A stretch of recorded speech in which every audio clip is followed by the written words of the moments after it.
like a genie in your trousers. You're not serious, really. I'm definitely a bottle, baby. No, from day one, once I received this outfit, I'm like, this is giving Rihanna's Super Bowl. Are my slippers in it? Did you say Rihanna's Super Bowl? I Yeah, you know Rihanna's Super Bowl, her backup dancers. I know who dashed you. Eh? Who dashed you? Lol. What do you mean who dashed What, me? the marshmallows? I can more. No. I know I'm never going to be anybody's No, backup, this but I gives you can dance. Rihanna. No, because Her backup dancers. Did you guys not see what her backup I'm dancers sorry, were but at who Super Bowl? dashed you? What do you mean who dashed you? Marshmallows. Shelly, everything's good. Yeah. What do you mean who dashed you? Please.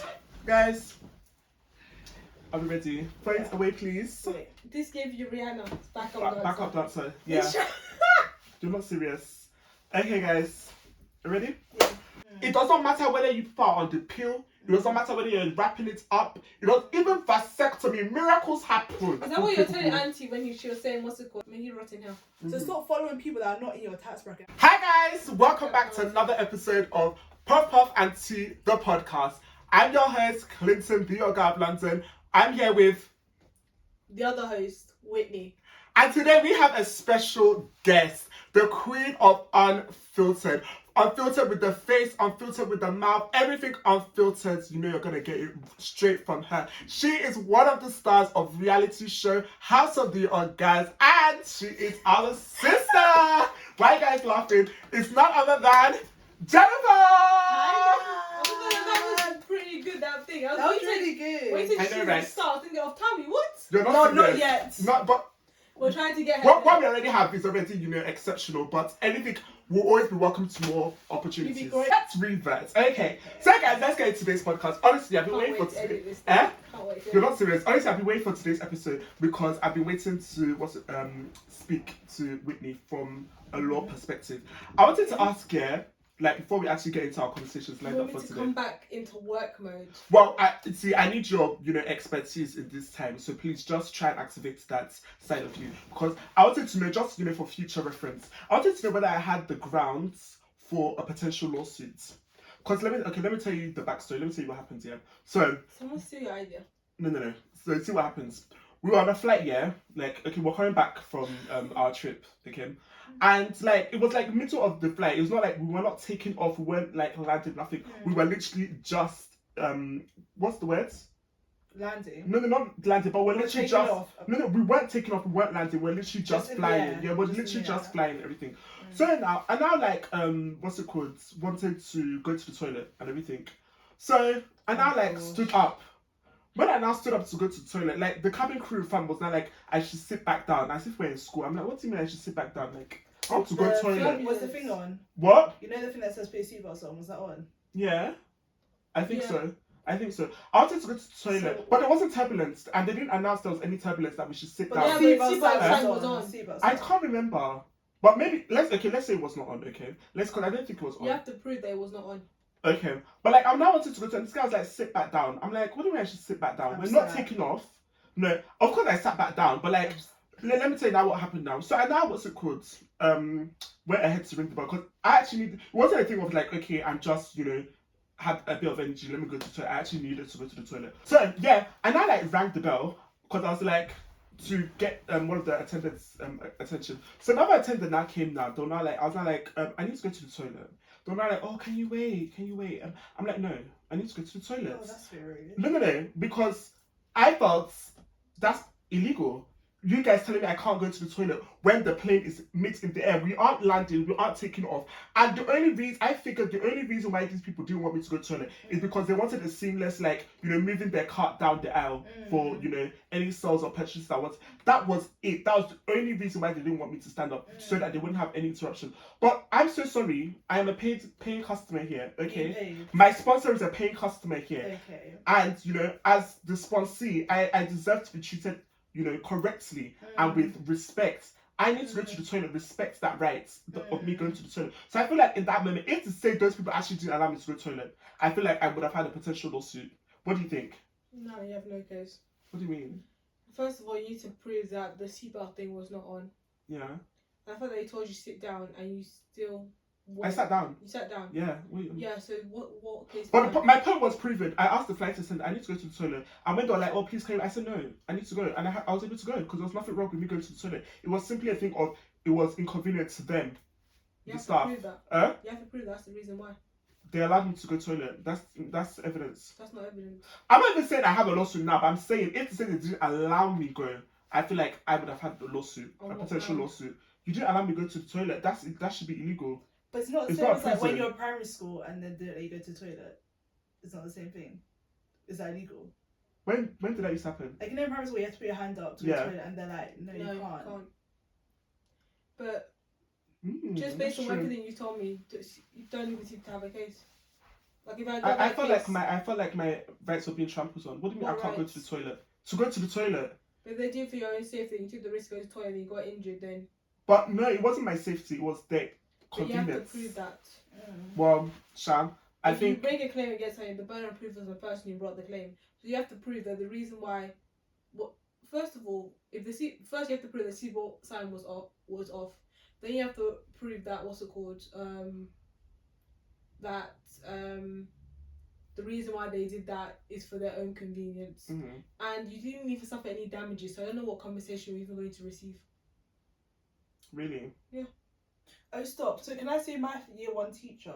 For what? Basically, one time in primary school in year 1, and I need to go to the toilet. So I put my hand up and said, can I go to the toilet? And she said no.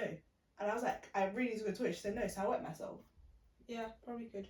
I could sue for that, right? Mm. Yeah. No, but see, this is what I'm saying. Emotional People damage. should respect the right to go to the toilet. And I felt like in that moment my rights was trampled on. Because I'm a seasoned traveller. We all know that. You Is it? understand? Yeah. Like, we're all seasoned travellers in this house, but me, my own seasoning is at another level. You Oh, understand? No, I think my season is at another level. Have you even at the business class yet? Yeah. Darling, calm down. You went to first class? Calm down. Calm down. We're not going to do that. It's not a competition. Only now it's Okay. private jet, that's it. Girl, it's not a competition. Not the It's not a PJ. competition. The point is, I am a seasoned But how traveller. are you more seasoned than the rest of us? Is it because you go back and forth from Serbia?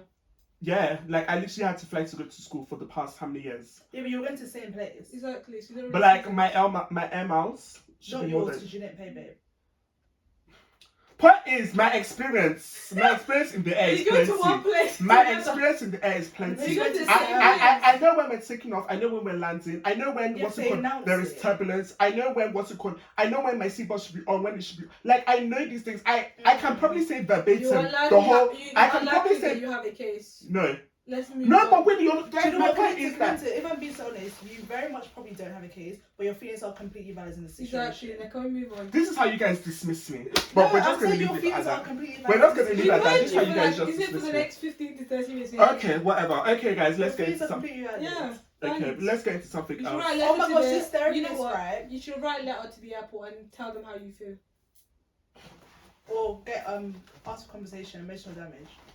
Okay, guys. Jeff, you want to say something about a You letter proof. or something? No, it's alright. You're not serious. No, Okay, what did guys. your therapist say?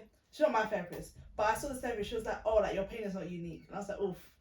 You saw that was your therapist. No.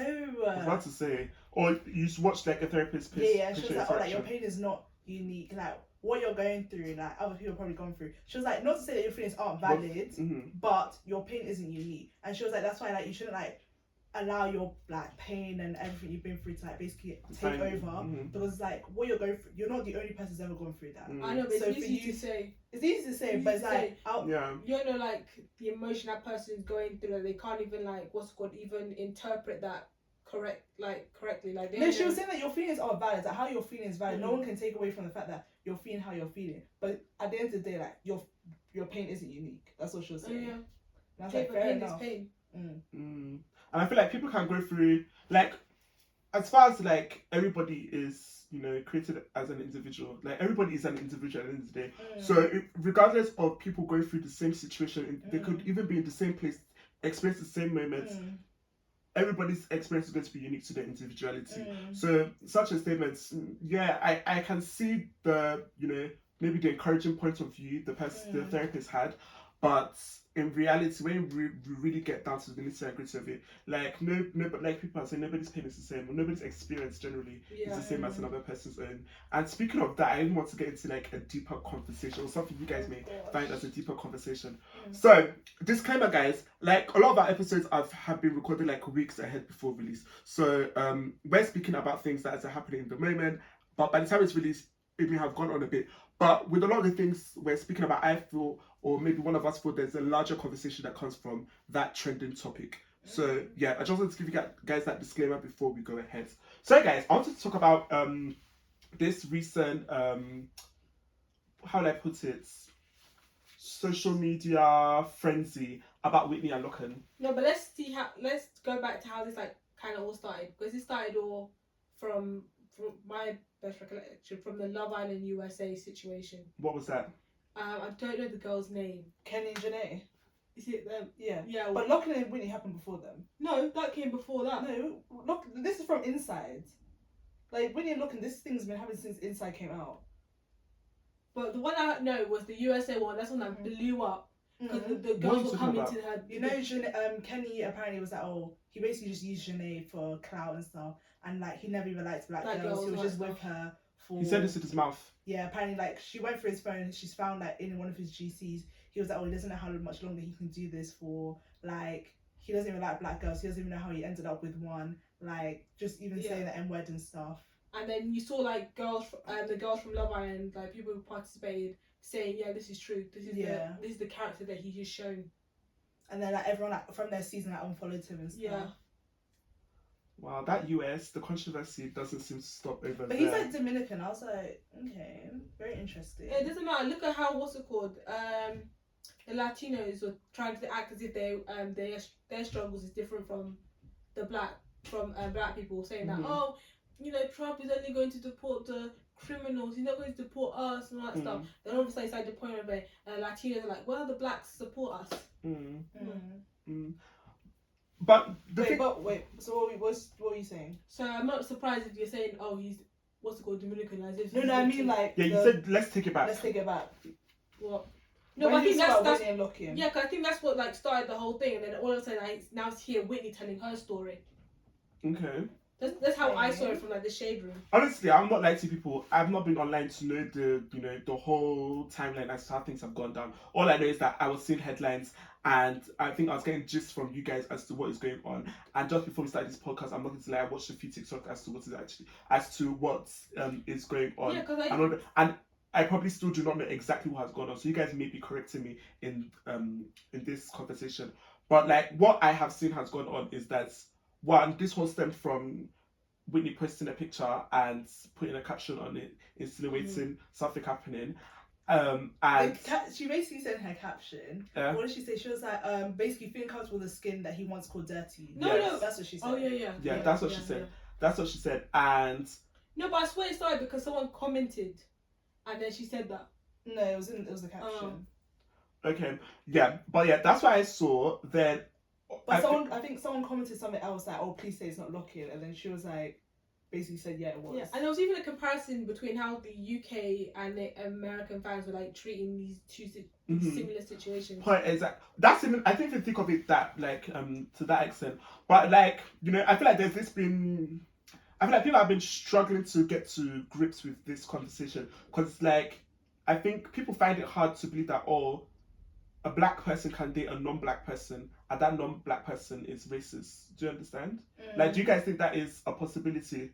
Like, as a black person to date a non-black person and they're not racist? Because like from the outside looking in, if somebody can choose to be with you and claim to love you and all these things, how can they be racist towards you? Do you understand? And I think maybe that is, people's reasoning towards their resistance to receiving what Whitney has had to say in this whole thing, because it's like hard to believe that okay, but he was your guy for so long. Or that's what I was about to say. If there wasn't a relationship was quite extensive, and they had the whole YouTube and all that stuff. Her hanging out with his family, him hanging out with her family. So people were probably like, how did this, But do you know what thing? But then again, we also have to look at it like, not that I'm trying to compare.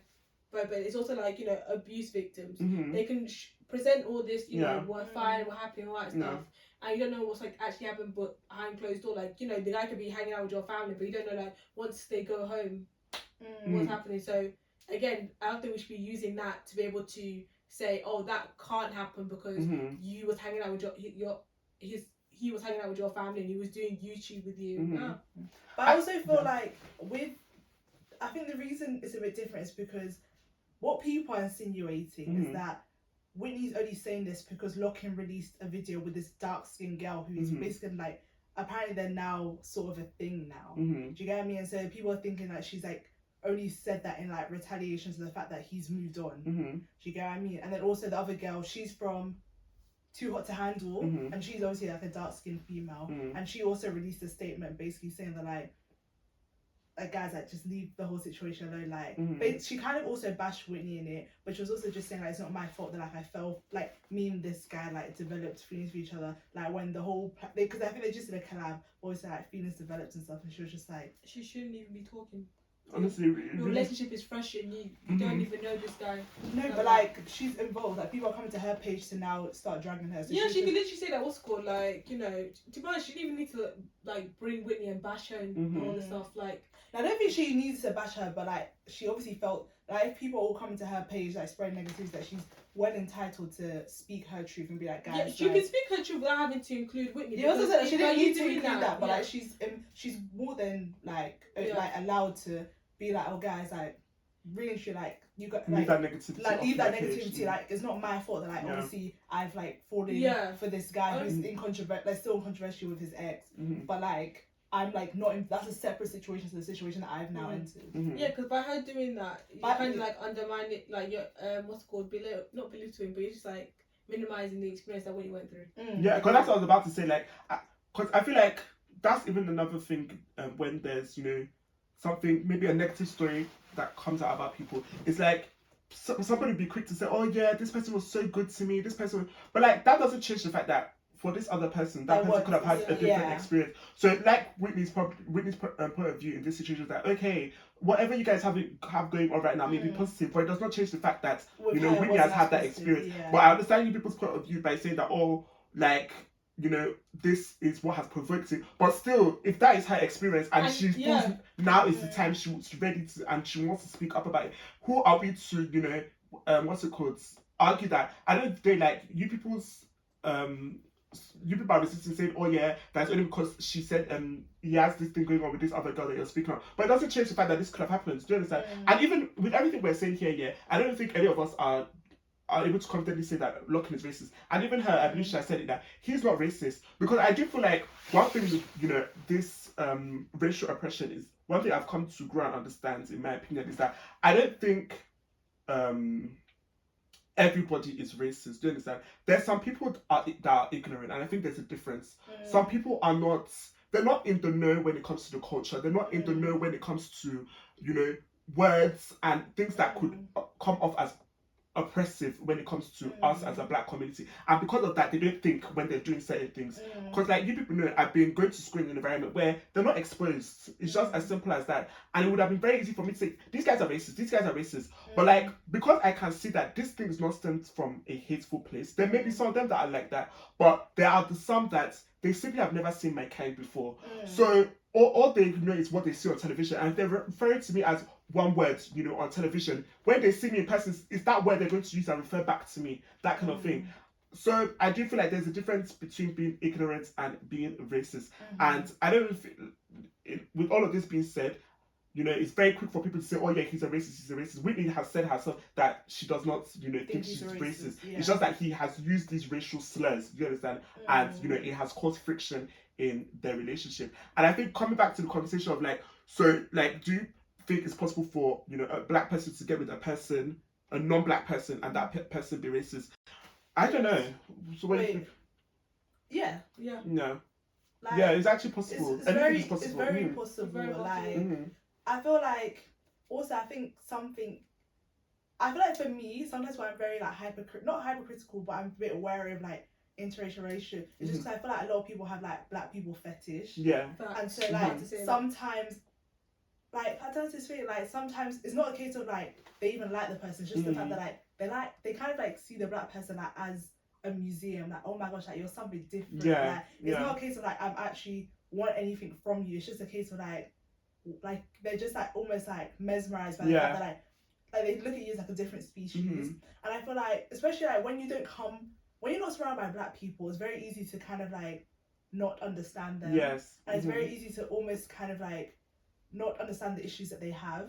And so I feel like it's very easy to be racist, or not, I don't want to say like almost like by accident, if that makes sense. Like it's like if you're not around them, Like, That's you're why not I going said to think of the ignorant. issues. Like, Do you get you're what not I mean? informed. Like, you're not informed. Like, you're not going to think about the issues. Yeah. It's the same way, like, for example, like, I'm not surrounded by a lot of like gay people, so I don't think about the things that affect them. Do you get what I mean? That doesn't mean that I'm homophobic or anything. Yeah. It just means that like I don't think about you guys. No offense, you get like God bless, but I don't think about you. Do you get? And it's the same thing. I feel like if you're not exposed to black people, you're not going to think about them. You're not going to think about the issues they have. And so when you see them, you're not going to make mindful decisions. You're just going to say whatever you see. And if, like you said, if you're online, you're seeing people call them the N-word, it's not going to dawn on you the fact that that's not something you can say, and you're just gonna say it.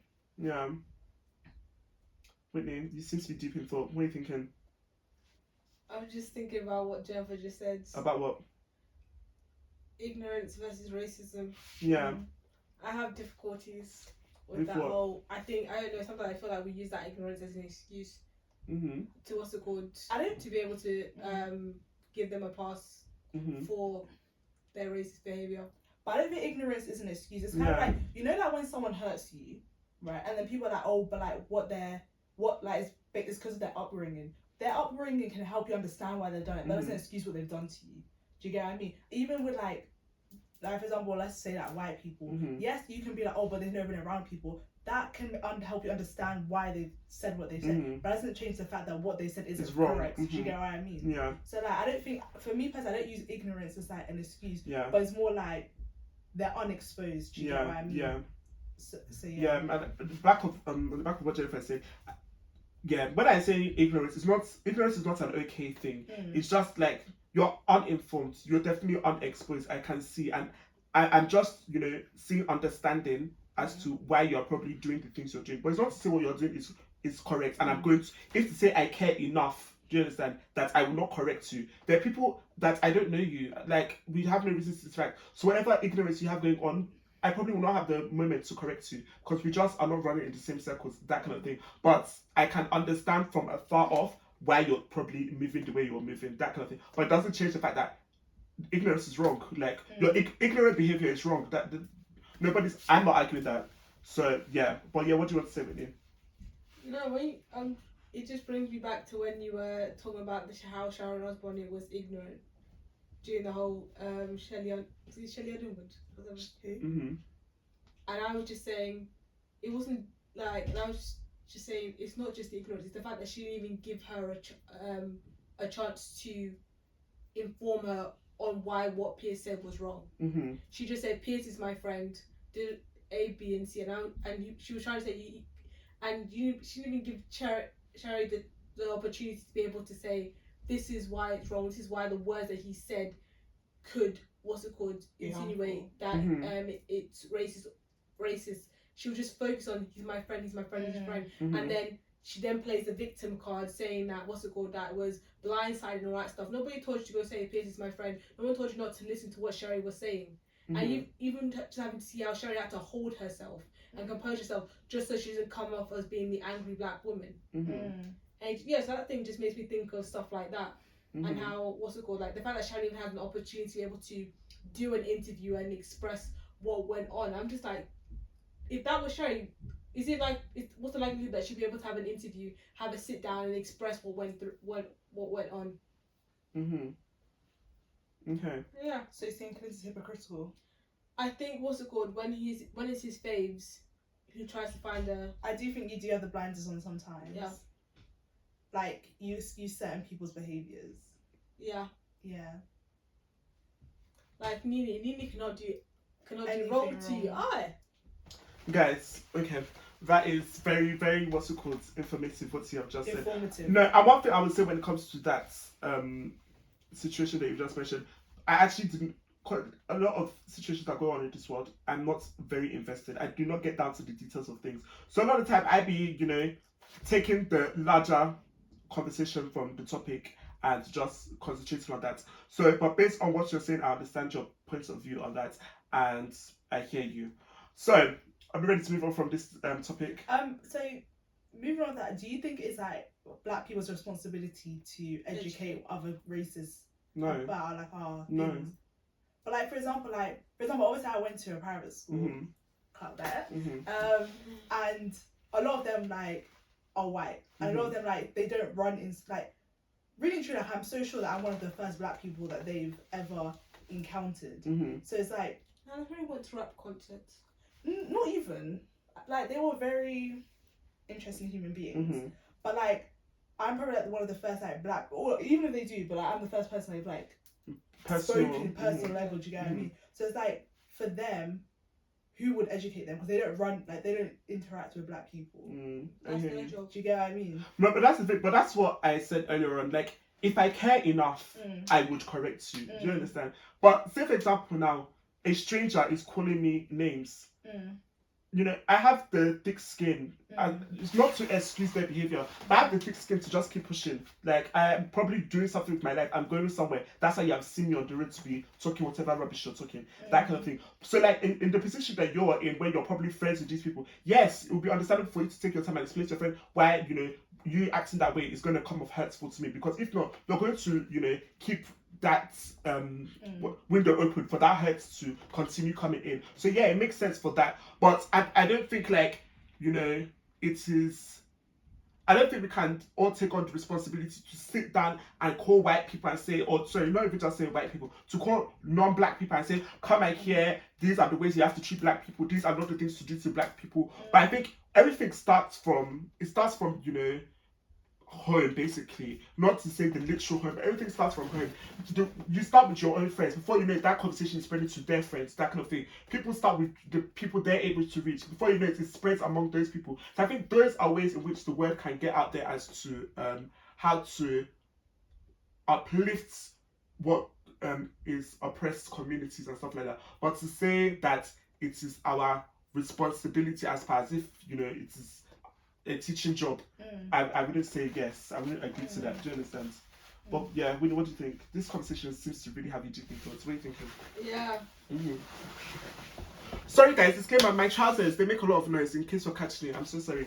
Yeah, they're filled with water. You're not serious, but I had to come deliver my looks for you guys. You trust. But yeah, Whitney. No, I'm just hearing people out. It's like, it's interesting getting people's thoughts. Because what do you think about it? What? Do you think it's our responsibility to teach them? No. Yeah, I don't think so. It's their job to be educated. If you're not going to educate yourself and say the N word, be prepared to get punched in the face. Okay. But do you know anything with this N word thing here? Because I think even like, I don't know what it was, but it crossed my mind this week. When it comes to this N word thing, personally, and it's not even to say try and push this thing onto people. Personally, I don't even like to use that word at all. Anything, and I can, okay, but I don't want to. I don't like to, and I feel like for me personally, I'm convicted in the thoughts that anything that could be slightly received as negative. Do you understand? If I don't want somebody else calling me that, I don't want to call anybody else that. Whether we are of the same race and us, we understand it differently. If to say that word can confuse somebody into thinking they can call me that, I'm not going to participate in that. Do you understand? That is my personal take on it. Do you understand? And yeah, my approach towards that. But that aside, when it comes to this N-word, I don't think it's rocket science. We're living in a day and age, of course, there are the people, and this is not even to excuse, there are the people that, you know, maybe people are living in a bubble and, you know, you have no access to anything black. But that's hard to believe in this day and age. In this day and age where we've had so many movements, and they've been loud. It's not as if, you know, COVID, everybody was sat at home. We have nothing else to do than to look at the phone, look at the television, and it was allowed, the movement that, you know, we need to sit up when it comes to racism, we need to sit up when it comes to black oppression. So things like the common things like the N-words, I don't see why people find it so hard to comprehend. If you're not black here, you should not be saying it. And if you have to question whether I should say it or not, simply don't say it. Like I think H.M. Biden said it on when they had the show, The Real, and what she said is completely correct. If you're not sure what she said, just simply don't say. Why take the risk? What do you have to gain? If you're not sure about it, don't say it. Because I know there's some people that is like, oh, they'll come and say, oh, this person is this person is that. That's why I'm not. If you're not sure, just don't say it. It's as simple as that. And those of you that, you know, are certain you should say it, and somebody's telling you should not say it, take the correction. It's not as hard. Like, what is that word really doing for you? Like, what is it really doing for you? But yeah, that's my take on that. Yeah. But this has been very deep. I'm ready to go. I just have one thing to say. What's there. that? I think all those weirdos that always talk about N-word past, I think you guys are little freaks, bro. Because I don't understand why you're so fascinated by the word. No. Like, say for example, you fall for a white guy and all that stuff. You marry him, you guys have a bunch of biracial children and all that stuff. And one day you guys have a deep argument. He just calls you the N word. that's the secret racist. Yeah. That person what's your reaction? He hates you. Yeah. What's your reaction? And the fact that is what provoked you it. in your sleep, he's actually gonna strap. Like, what's he's your gonna kill reaction? you. And deep down, he also hates your children. Yeah. So you take them. You need to run because that man hates you. And the fact that is everything what to do provoked with it. you. That's alarming. That's very alarming. That is very, very He's alarming. been lying What's to it you your called? whole life. I remember like Shannon Sharp said something great. He was just like, people are honest in 2 stages: when they're drunk and when they're angry. That's when you see the real person. It's true. Because they will not hold anything in. They don't have the ability to hold it. Yeah.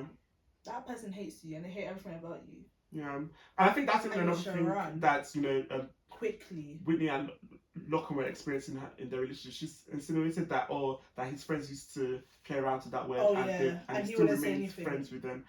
And it's sad, it's telling of his character, in my opinion. But I'm not here to judge anybody. That's just... At the end of the day, I think Lachlan is very PR trained at the moment. And I feel like it's very easy, especially like, it's very easy to take one person's side. Obviously, we don't know their relationship. Yeah. Like, obviously, I'm not trying to say anything, but at the end of the day, she did stay with him after the comments were made. Do you get what I mean? So it's like, we don't know the whole situation. We don't know the things like that they worked through and everything. So like, we can only obviously base on what we've heard, but we don't know everything. And so to take sides, I think we can't really do. Exactly, and I don't think that's been the purpose of this conversation, to pick a side and say who's right, who's wrong. I think it's just the bigger conversation that I took away from it as to the racial dynamics when it comes to What do you think about the relationships. comparisons with like how they were with the cast in the American Love Island to What do you mean the cast? UK? Like you saw like with in the American one, she got a lot of support. She got like a lot of people come to her defense and stuff.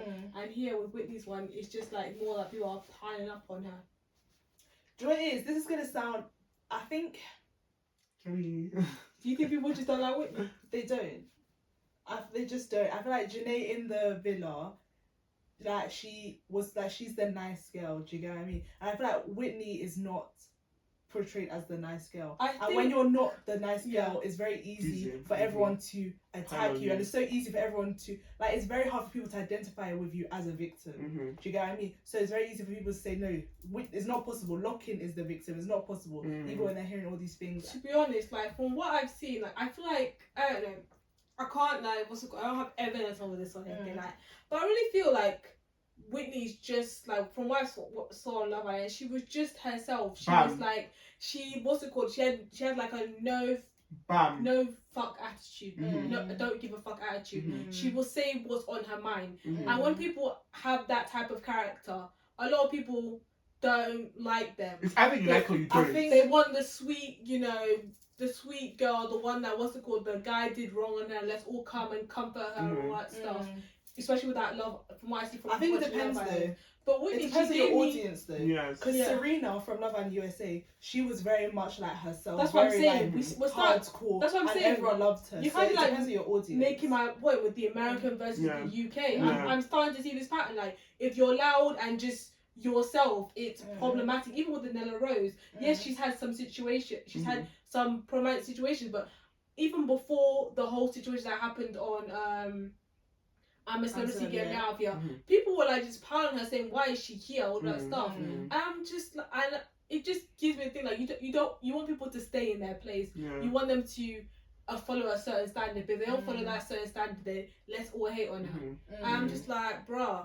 And that's why we're starting to see. That's why I'm seeing like even if you see on the radio, like if you're seeing like the black people like on radio or on TV, it's the PG ones who aren't gonna like who are going to like be company, follow company policies and all that stuff. Like that, what's her name? Rochelle Humes. Stop. Rochelle Humes gives me PG. What's that other girl? Alison gives me PG. And I understand when the coins are there and all that stuff. Like I've got to scuba that bag sometimes, can't I? Like when the coins are there and you have a family, I must have called. Your livelihood depends on this. I can see why they switch codes and all that stuff. But when I'm But when what's it called? You're now outside of that thing. I'm hearing silence. I'm just like, bruh. I do feel like when it comes to this US and UK conversation, yeah, like, and I think we've all spoken about this before, like, the UK, I feel like I can speak towards the entertainment industry, like, based on what I've watched growing up and, you know, just what we have consumed living in the UK.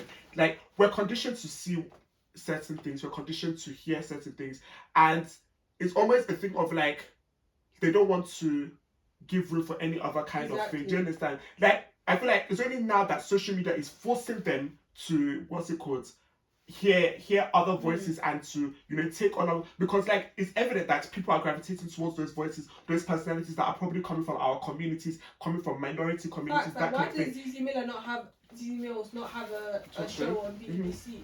No, but quite exactly. Because of the power of social media, where people can make their own choice as to what they want to hear, what they want to see, that kind of thing. People cannot deny the fact that we are, you know, engaging the people and we are, you know, entertaining the people, that kind of thing. But yeah, I just feel like UK is definitely far off, and I've always said it. UK right now, they're very limited when it comes to entertainment. Their diversity is just crap. They're very, even genre-wise, like, there's only. And it's probably why people are not really watching television at the moment. Like, the way I'm so tuned out of television right now, I'm shocked. You couldn't have told me last year I would not be watching some of the shows I'm not watching right now, because then I was so clued in. But I'm over it. It's so repetitive. We see the same thing. We see the same people. It's the same kind of shows. We're discussing the same kind of topics. It's not representative of the world. It's not representative of the UK. You can't tell me that I'm the only person in the UK that is like me. That is why I'm not seeing myself on television. It's a lie. Like, there are multiple people that, well, of course we're not all the same, but there's a way for us to be represented and seen on television that will be able to engage and relate to what we're seeing. But if we keep going down this route where people are just, you know, staying fixated on staying stuck in your ways and doing things the ways that they have been, you know, you have been getting away with doing them, people are going to tune out. And that's what's happening. People are tuning out because we're bored. We're bored. So, and not every black person is a gangster, you know. Bam. Like, it's not everyday Top Boy or even, what's it called? What's that one that just came out? Actually, it was really good though. The one about sickle cell. But but there was still gang What was that show called again? Supercell. Supercell, yeah. Do you know I saw Ratman? You saw him? You saw him in person? Where? I saw him. I was at work because where my work is, it's near studio. I was driving. Yeah, I saw that. I was driving and I just saw him, and I was like, that's not fair. Is this really him? And if you see the way a car was about to come, I said, oh. Lol. No, UK cinemas are too accessible. Huh? They're too accessible. I saw Tion Wayne in Cheshunt one time. I was like, no, this no. Just with Danny Dyer. I saw, what's it called? That guy. I saw Denise at Tesco Express when I was getting petrol. I saw Mitch at Tesco when I was getting petrol. I was like, I've seen Mitch as well, and I saw Ed and Bernie on the same train as me. I also feel like UK celebrity culture. I feel like celebrity culture in general has, you know, made people a lot more accessible than it was. I think, and because of social media. Yeah, I don't like it either. Because where I'm going to, I don't want to be coming off as that accessible. Do you understand? Like, no, that's not the plan. No, but I think that it just says that we just don't really care. Like, we're great. I feel like people like. Because, and I think we have that mentality because of social media. Because of, you know, everybody thinks they know everybody because of social media and that kind of thing. And I think that's why, like you said, when we see people, it's just like, oh, okay. Because we've probably seen your toilet on social media. We've seen your kitchen. Like, so it feels like we know you, that kind of thing. And I think it's spreading across everywhere. Even like America, all the ones. Of course, they're the ones that are definitely come off as, oh, the stars, that kind of thing. But I think generally there's this veil that's been dropped when it comes to the celebrity. Yeah, like I've always said, like, what's called in the UK, I just don't think we care that much. I feel like we're also sometimes we're just too busy with our own lives and I've always said that we just don't like. I can always tell myself, if I saw Ellie Goulding at a supermarket, I would probably just pass her by. Ellie Goulding, we love you though. I love your music. Her voice is so unique. What's that her song? This Christmas one. That Lights one. Well, we're not going to sing it to avoid any copyright. We're not going to do that. I'm telling you. No, because the way she lights it, the pictures change. No, her voice is very unique. Impressive. Yeah, her voice is very unique. But speaking of all these celebrity stuff, she feel like anybody can make it. Speaking of all these celebrity stuff, Whitney. No, I'm actually impressed because like her picture is just so like the way she just changes it up. You think like you could be a Screech, but it still sounds beautiful. No, her voice is unique. There's nothing to learn about it. Like, she has a voice on her. But yeah, segue, Whitney, while we were away, you sent me, what's it called? some IG post about some controversy that was going on in the UK when it came to, I think, babies, people having babies in relationships. What was going on with that? Do you remember? I can't remember. What's my I phone? think Mo Gilligan. Oh, Mo Gilligan, Yeah. the comedian. Yeah, what was going on? So basically, he's been his baby mama that nobody knew about. Yeah. Has come and said that He's he's black. a deadbeat. Yeah, he's black, but the baby mama's white and all that stuff. Not that we judge. They always are. We could tell. He gives that type of vibe. Guys, what is Guys, I hope we're not gonna get in trouble on this He podcast. gives No, that but type I'm of so vibe. He gives sick that of type of this, vibe, man. though. That what? That, you know, Okay. he likes Like, nobody, you know? okay. But what's it called? Yeah, he's I can't say he's nobody, sorry. 37. His baby mama came out. I Mhm. always thought him and Cheryl Cole would make a good couple for some reason. Moving on. But anyway, as what's it called? His baby mama came. Commitment. Yeah. Yeah. Yeah, sure. But what's his baby mama came and basically called him a deadbeat and all that stuff. And then like 5 minutes or like a day later, you see him posting the little boy and him playing around and all that stuff. So it just like, what's it called? It would just, and he's also now with another woman who's apparently pregnant. Is she white? Yeah. Okay. And it's starting to show, like, we're starting to see maybe this is maybe a pattern with this guy. And just making people say, like, you need, like, you guys, we need to have a conversation of, like, what's it called? You guys need to really be smart with the people you lay with. Wait, are we speaking about the baby mamas or him? Like, who needs to be smart? He needs to be smart. If you're like, if you Okay. see this person as a fling and like all that stuff, you're not going to like, you know, Stay around. stay around. Be like smart. We're starting to see these like what's it called? These guys who dislike the women that they're having children that they've had children with, and they just really start to conversate. You kind of low key put yourself in these situations. Definitely. Like, be smart with the people. Like, I understand you want to have fun and all that stuff, but like, bruh, like you have to realize it's 5 minutes or 10 minutes of fun worth 18 years. Minimum. When you're talking 18, exactly, you're saying minimum. Yeah, sorry, 18 That's a lifetime. There's nothing more committing than a child. Oh, don't be saying that. What are you talking about? That's how people be like, oh, I don't need to get married, we have a child together. No. Okay, I will never promote that. I have nothing against No. That's what people be But saying. I will They're not like, oh, we have a promote child, that, we don't need to get married. I don't But my point is, sadly, marriages can dissolve. A child is not dissolving. That is truly the definition of to death do us part. When it comes to a child, that's what I said. Is to death do us part when it comes to having a child. And I think from what you said, me, what I quickly was happy to see was Oloni's reply from it all. Because Oloni was like, she's this. I think she's known as a sex advisor or sex talker online. But yeah, I'm still wondering if she has a degree. That's not what I'm here to question about. But what I was happy to see was her reply when it comes to the whole situation. Because what she said was something that I've always felt for the longest time. Okay, not always, because I've just said for the longest time. But something I felt for the longest time. And to paraphrase into Oga terms, what she was saying is that as far as you feel you're responsible enough to lay with a person, that means you are agreeing to the responsibility of possibly having a child. Yeah. Because and that's simply what it is. That's and that's why people are going back. That's why you're saying that people should be smart. Because whoever you lay with, there's a possibility you're going to have a child. It does not matter whether you are on the pill. It doesn't matter whether you're wrapping it up. Even vasectomy, miracles happen. Okay, everything there's 1%. And that 1% could happen to you. So I don't have remorse for people that lay with somebody voluntarily and they have a child and they want me to feel sorry for you. Yeah. When you were doing did you not know what could possibly happen? I'm not saying that okay, you do not take the right precautions. For those that take the precautions and it happens and it's a shock to them, okay, but it's not why there's always that risk. And anybody that is living in that ignorance, thinking, oh, I've done all the needful, nothing can happen. You're playing yourself.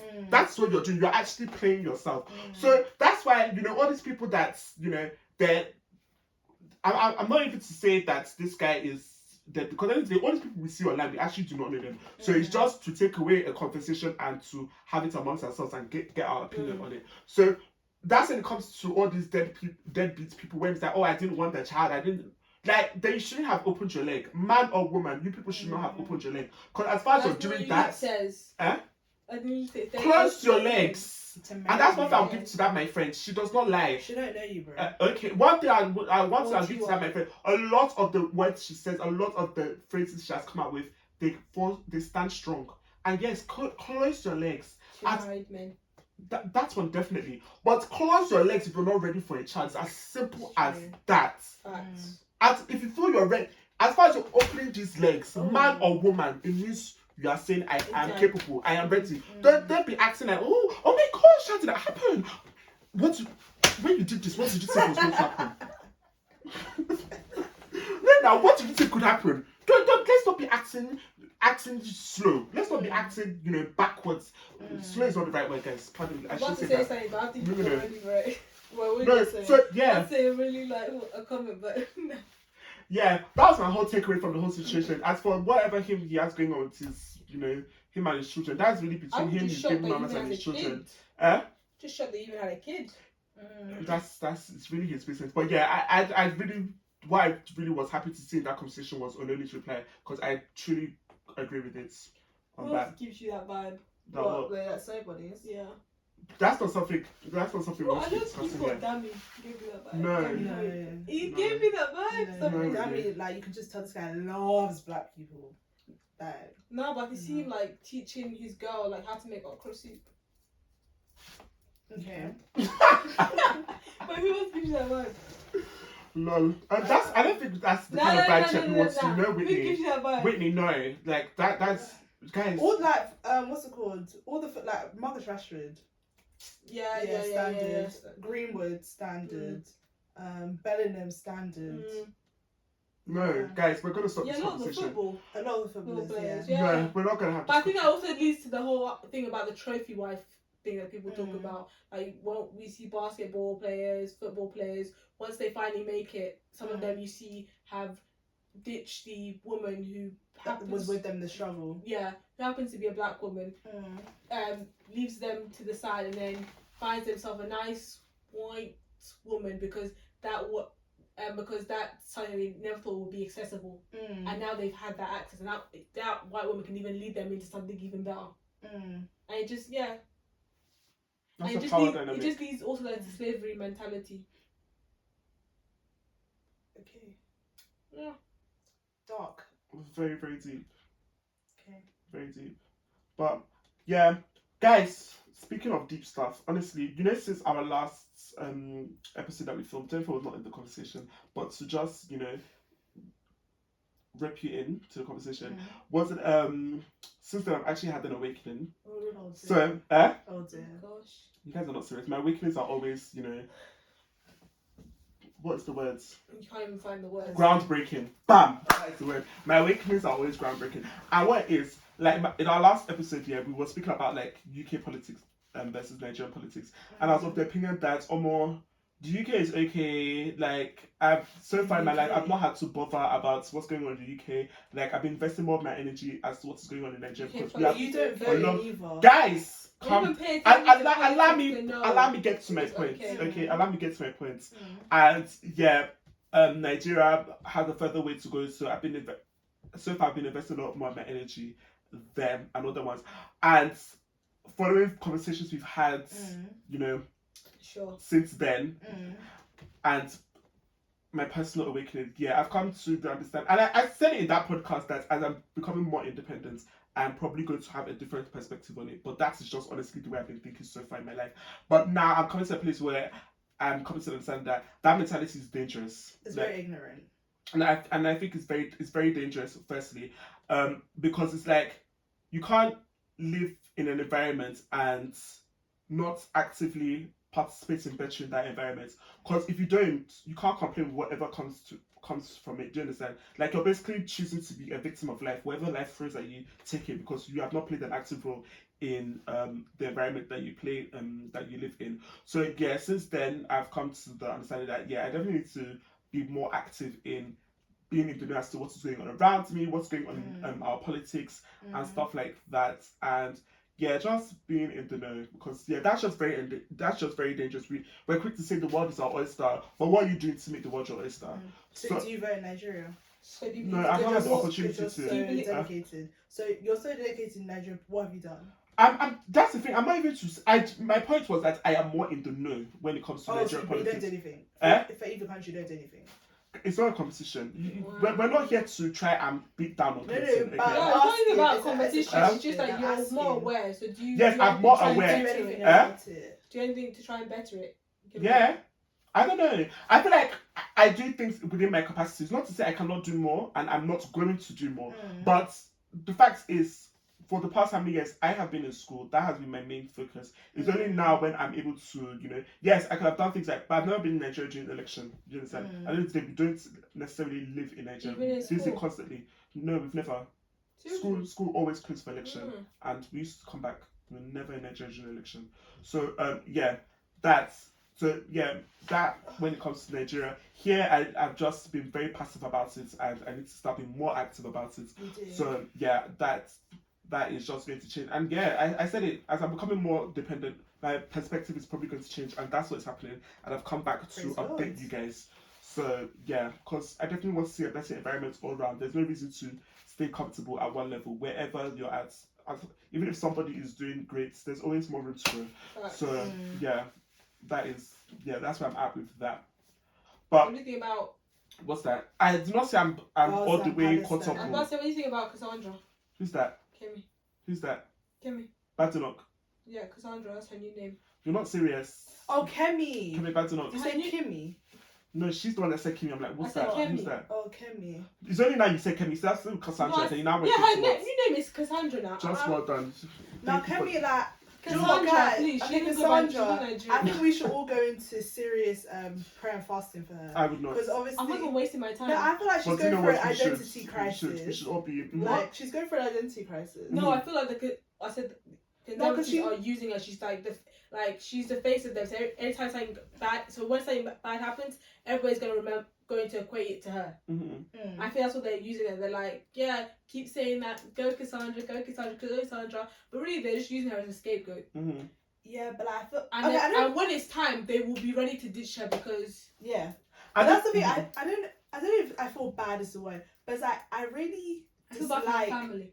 No, I really dislike. Not. I don't know, because it's like she's really trying to conform for people that will never accept her. Exactly. Do you get what I mean? And it's like I don't know. Like, I don't know if I want to say I feel bad for her, but like you grew up in Nigeria, so it's not even like you can say like, oh, because maybe you haven't been around black people, like you maybe never felt accepted by your people, but like you literally lived in Nigeria. Do you get what I mean? Like you've been a part of your people. So it's like I don't feel bad for her, but I think it's like, wow, like she's obviously going like there's something up there that's Cassandra, just not here's my working up there. Do you get what I mean? Because she's conforming for people that will actually throw under Cassandra, here's my advice for you. If you're going to do it right. Take out the braids. Change your name. Wear a good, Your name blonde is wig Kemi. if you're going to do it. You cannot be saying you're Change not it to Nigerian. Cassandra. Lol. Cassandra Evelyn. I don't know. Change it. Lol. If you're going to do it, go all the Not way. even, I think even Elaine. We need something that yes. has no Elaine. Elaine Smith. That's Yes. that's what it needs to be. Elaine Smith, No. No. go full out. Change And the this kids' just say name, it's a the strong kids. tan, like somebody's changed. Exactly. No. Do a Michael Jackson or something. Before. But you guys know when it comes to Yes, this vertical Kemi jacket. Badenoch, like Which one became me? you guys know when it comes when it Elaine comes Smith, to her, yeah. like the first time I heard of her, I was like, oh wow, see this Nigerian woman, evidently Nigerian from her name. I'm like, this is bold that this woman is Nigerian and other ones in Parliament. So I was like impressed. I'm like, oh my gosh, she's in Parliament. I don't hear that often, that kind of thing, and she seems to be stirring up conversation. But I didn't know the kind of conversation she was stirring up. The ones I heard, the kind of conversation she was stirring up, and the kind of headlines her name was attached to. You know me, I don't have time for any negativity. Anybody that is associated with negativity, I just choose not to engage, that kind of thing. So I don't really pay attention to her, because especially when it comes to Nigerians being consistently negative about Nigeria, I understand we have our issues, and we will talk through our issues. But if you're going to die on that hill of negativity, I can't mess with that. No, because I don't really respect people that have this giving up mentality when it comes to Nigeria. All the people that are on Nigeria is beyond help. No, as far as we are alive, as far as we are breathing, everybody is capable of doing better and being better. So that mentality is, we're not doing anybody but ourselves by having such mentality. So I would never mess with somebody that thinks like that. And to hear her name and for her to be in such a position within the UK, and that is how you choose to present our country, that was something I could not mess with. Is her husband white? Your husband is white. But like Jennifer has said here, I think it's either one of two cases. Either she has gone through something so deep that's made her to have hold on. Either she has gone through something so deep that's made her to have this mentality towards Nigeria, which honestly is hard for me to believe. Or my opinion, I think she's doing it for performance. I think she's doing it. I think she's doing it because she knows the controversy that is going to come from it. She knows the attention that she's going to get from it, and maybe she knows the applause. Because what we know, it is temporary, okay? Exactly. The temporary applause she's going to get from her, non-Nigerian, non-black counterparts, that kind of thing. And one thing I'll always say, yeah, I've told you guys this, and you guys sometimes, you guys, every time I've mentioned it, within the context of it I've mentioned, with which I have mentioned it, you guys don't always agree with me. But I will go back to this thing that I tell you guys here. See, as a black person here, if you think you can do without black people, you're playing yourself. Us black people, we are not enough to be divided. And that's one thing I always say. I'm not saying that, what that means that we should support everything black. No, that's not what I'm saying. But if you are, what's it called? The way she presents herself, it is so extreme. Like, you are literally trying to fight us black people. You're literally trying to remove yourself from us black people. And if you think you can live this life without us black people, and you are black, you are Nigerian, you're absolutely playing yourself. Like they said, today you're convenient to them, tomorrow that could change. But in a blink of an eye, that could change. And in that blink, you'll be out. Like a light. So, bam, like a light. So, whatever you have going on. Look at Candace Owens. Honestly, I don't know much about that. No, I'm saying, look at Candace Owens. She was like, I don't even know if she's still a Republican. I don't know what she is anymore. But she was a Republican. They used to bring her on the Fox News to be able to counter argue with the black Democrats and all that stuff, or the Democrats and all that stuff. Then all of a sudden, I'm not sure if she got fired. I forgot exactly what happened, but now they don't bring her she doesn't do any Fox News. She didn't even hang out with any Republicans. Now she's just there on the side doing her own YouTube show, and you're not seeing any of these her so-called friends on this her platform, or anyone even speaking on her. You see her more speaking on them, and them not even having any response to her. This was a girl who was on every Republican news site because she was convenient for the moment. And now all of a sudden, but I think with Candace Owens, I feel like I don't know. I feel like Kemi is not as strong as Elaine Wilson or whatever her name is. I don't think she's as strong as Candace Owens. I feel like Candace Owens genuinely believes what she says. Yeah. Do you get me? I feel like Kemi, once they're done with her, there's nothing left for her. But one thing about Candace, she doesn't have the strength to do her own show. At least with Candace, there's some intelligence there. Kemi is saying some stuff like, I feel like because I'm a woman, my children can't be Nigerian. Candace, the one thing I'll say with Candace is that she's consistent. She'll always back herself. This thing, Elena, this XX I don't even know. Elena is there saying, because I'm a woman, my children can't be Nigerian. But you haven't then we'll find out her passport. No, it's actually a self-hate thing. No, the more and more we talk about it, it's actually really a self-hate thing. She hates herself. And that's something you need to. We'll pray. Those of us that. No, because people like that, that's so sad. It's sad. I feel for her because she hates herself, and that type of hatred will kill her. I feel more for her mom and her father who's done all those sacrifices. What about even her children? She's stemming that mentality into her children. At the end of the day, your children are mixed. Do you understand? And the black part of them, exactly. The black part of them, you're probably, raising them to hate it. What kind of mentality is that? That is disturbing. I will pray for you. That is disturbing. No, of course, we're loving creatures, as we're created by, we're loving beings as humans, as we're created by a loving God. So it's our responsibility to love on others. And, those of us that... Is that what you're telling Auntie when she was saying, what's it called? May he rot in hell.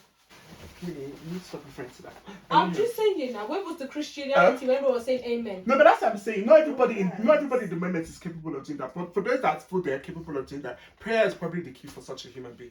Because it's really, if she's serious with this her mentality, even if she's not serious, it's a deep issue. And if you're, it's giving me very much pick me.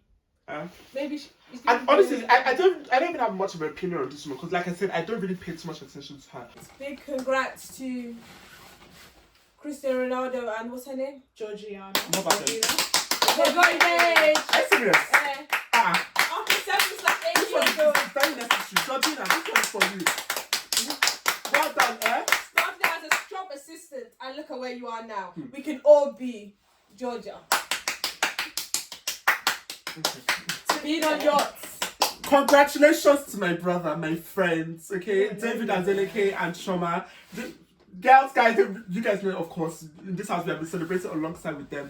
I send my apologies for my absence from the wedding in Miami. You understand? Yes, from the wedding in Miami. Congratulations to them, guys. Well, guys, we're so happy for you. Congrats.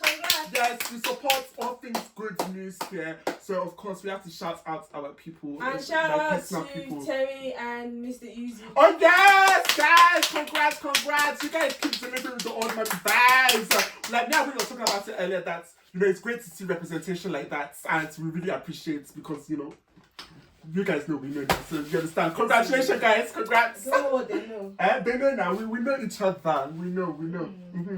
But yeah, congratulations. We love to hear good news and more good news. What do you think of the card shop Clinton? Lol. Yeah, I literally thought I was owner of that growing up. That's really sad. No, I literally thought that was my shop. That's dark. I was saying it. Like, I wasn't joking when I said that's my shop. Like, I literally thought I owned that shop. My family owned that Yeah, shop. I'm telling you, I don't think anybody could tell me anything else than I owned that shop when I was growing up. But yeah, what a time. It's good to be young and innocent. But yeah, is there anything else we want to talk about, guys? Yeah, going back to the monogamy thing. So yeah, one of the things that I just remember the reason why it was so interesting to me because like someone brought up the topic of basically the idea of when a guy tells you he doesn't want to have the kid, and then you still have the kid, and therefore you're still expecting him to be there for the kid, be a part of the kid's life, support them financially, even though the person's let you know in the beginning, you're not going to be part of it, and you made the decision, no, I'm still going to have it, knowing that you're going to walk into a situation of being a single parent. Like, is the guy like the blame? Should he still like? Why is the girl still forcing him to be a part when he, or like coming at him for being a part when he's like told you, I don't want to be part of this kid's life. I don't, like, I would have been happy if you had an abortion and all that stuff. But if you don't, okay, but I'm just letting you know, hey, maybe I'll help financially, but that's where my support stops. Like, you can't, like, to be honest, I really feel like you can't force someone to be a parent. And it's even worse when you try and force that, because the kid will eventually know. He will feel that. Yeah. So you come at him saying he's a deadbeat and all that stuff. I'm just like, bruh, it's another situation if he was happy about the kid, say he's gonna be there, and then he doesn't do that. But the guy's being honest with you. He's letting you know you're still making the decision to go there as a single parent. So therefore, you should take on that responsibility. Hey, man, this kid, knowing that this guy is going to be a part of it. Okay, you made that decision. Yeah. But is that what Clinton's bestie said? Like, not my bestie. Who's that?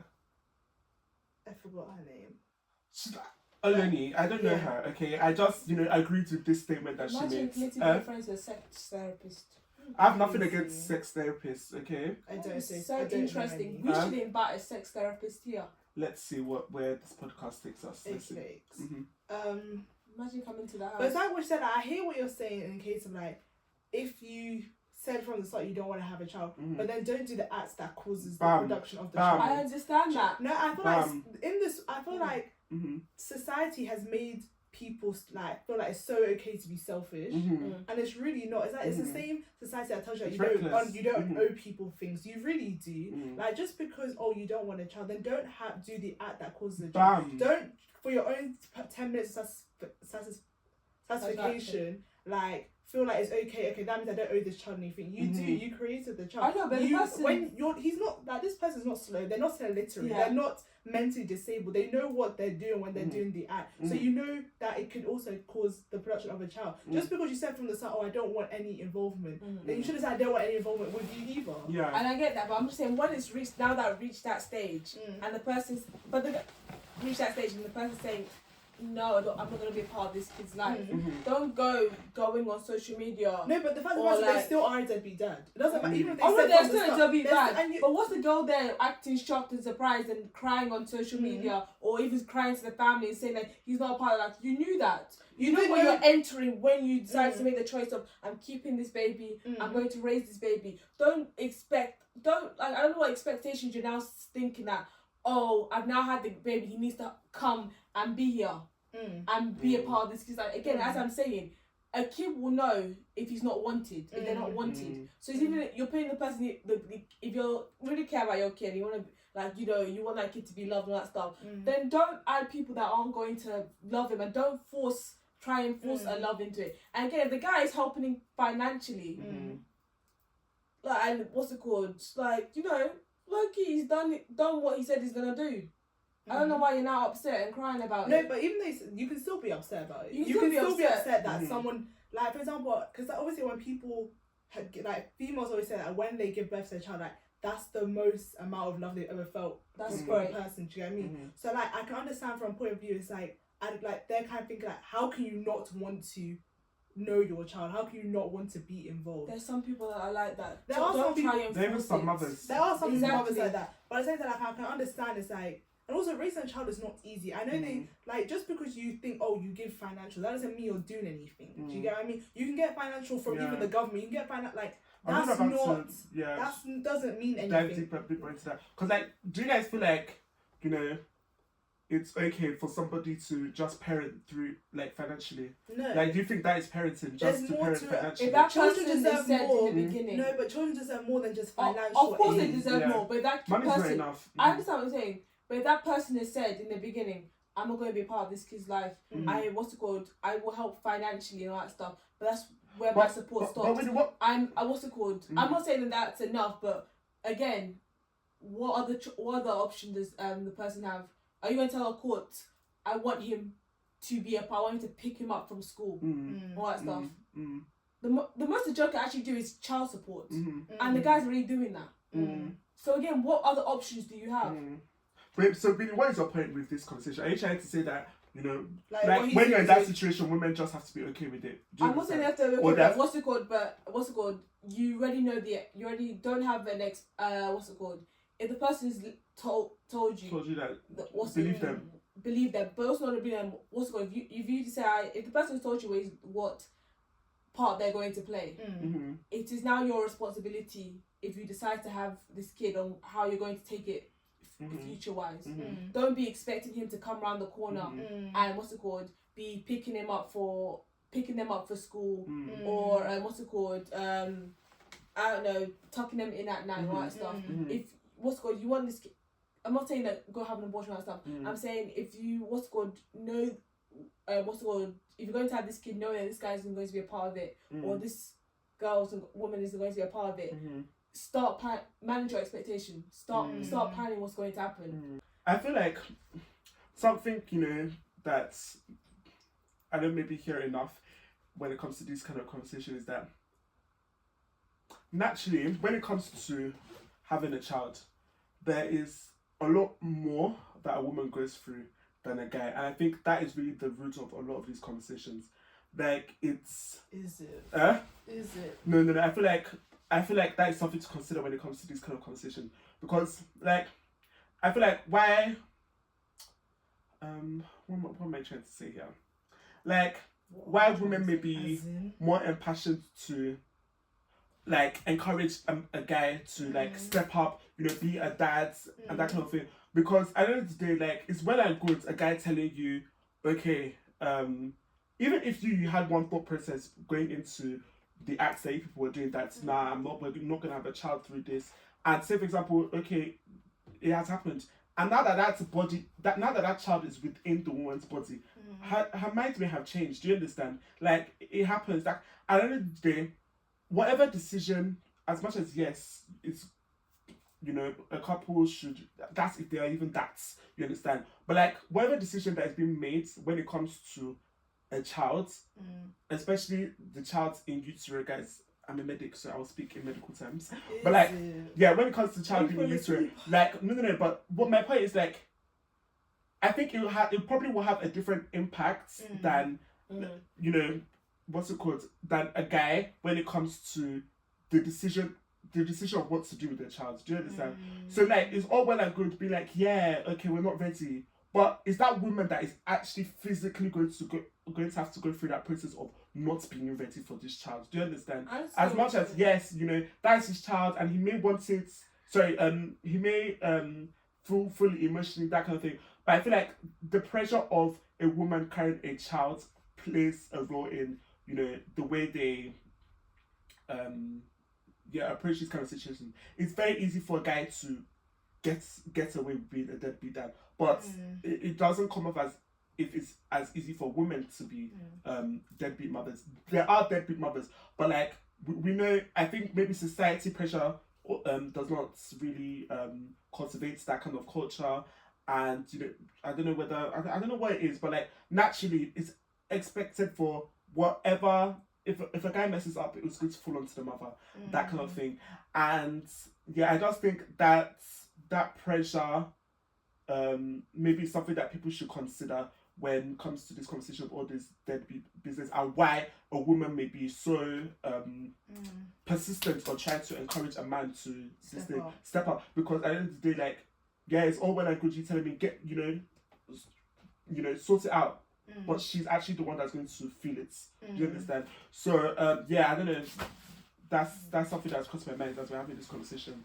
I just think even if you can't choose a good spouse, choose a good father for your children. Yeah. Like marriage, like you said before, like marriages can dissolve, but obviously with children is 18 years minimum. So even if like you don't choose the best person for yourself, like if you're going to do this act of like sleeping with whoever's about, you get no disrespect. Yeah. At least choose someone that is going to father your children, not just someone who will like just because they have money they're going to give you money. Do you get? Because children obviously like there's a lot more that they need. And I think what Whitney you may be driving at is that as far as, and I think it comes back to also what I was saying, as far as you feel you're responsible enough to open your legs, you should be responsible enough for whatever possibility that comes with it. And that may be you being a single mother, is a sibling. And it could also be you being a single father. These are just the simple possibilities of it, and you should be ready for it. If you feel you're responsible enough to do it, that's good. And sadly, there's some people, they don't even have a choice in the matter. It happens like that. You know, things happen naturally. A person becomes a single mother, a person becomes a single father. And you just need to be ready for whatever comes with it. And, you know, yeah, it's just that when like you said, probably, no, I think Jennifer said it, like, probably the thought of, how you as a mother are able to so deeply love a child, and that man is not able to represent that same love, it's probably hard for them to also comprehend. And that's why they're so persistent at it. Maybe that's another thing that's running through their mind.